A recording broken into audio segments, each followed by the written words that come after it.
I'm Dave Hook, and I love to fly.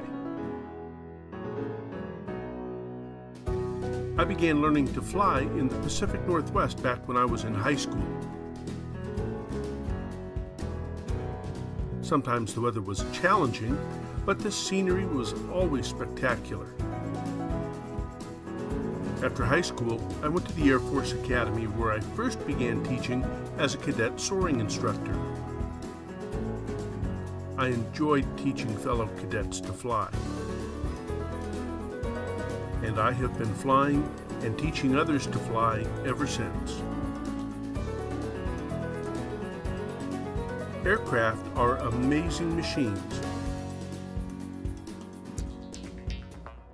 and flying them takes a mixture of both art and science. Flying unmanned aircraft is great fun.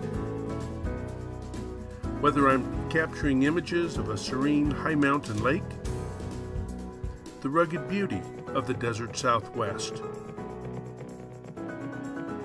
or the waves at the beach, flying drones is fun. And besides capturing incredible images just for fun, drones can be used for practical commercial purposes too. Big or small, I love flying them all.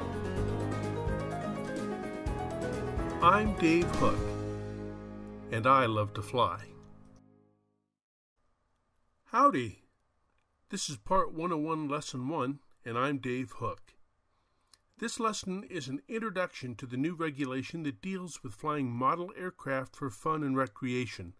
Sometimes people call model aircraft drones. In August of 2016, the U.S. Federal Aviation Administration incorporated Section 336 of Public Law 112-95, where the U.S. Congress took many of the model aircraft best practices found in the old Advisory Circular 91-57A and made them law. The FAA took the public law passed by Congress and signed by President Obama and incorporated it into an existing flying regulation in the Consolidated Federal Regulations, or CFRs. That regulation is 14 CFR Part 101 and is now titled Moored Balloons, Kites, Amateur Rockets, Unmanned Free Balloons, and Certain Model Aircraft. The part of the regulation that deals with flying drones for fun, not business, is Subpart E, the special rule for model aircraft. For this regulation to apply and allow us to fly drones for fun, our flying must meet all 5 criteria listed in the regulation. Meeting these criteria is important because under Part 101 we don't have to take a written test or have a pilot's license to be able to fly. However, if we don't meet all 5 criteria, then our flying falls into 14 CFR Part 107, which deals with flying for any other purpose than for pleasure and recreation. Part 107 drone pilots, called remote pilots, are required to take a written test every 2 years and register each aircraft individually with the FAA. So meeting the Part 101 requirements allows us to fly without a pilot license almost immediately.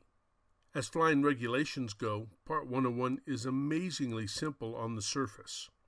The first of the 5 requirements is for drone pilots to fly strictly for hobby or recreational purposes. We'll look more deeply into this requirement in Lesson 2. Requirement number 2 says that we must fly using safety guidelines of a nationwide community-based organization.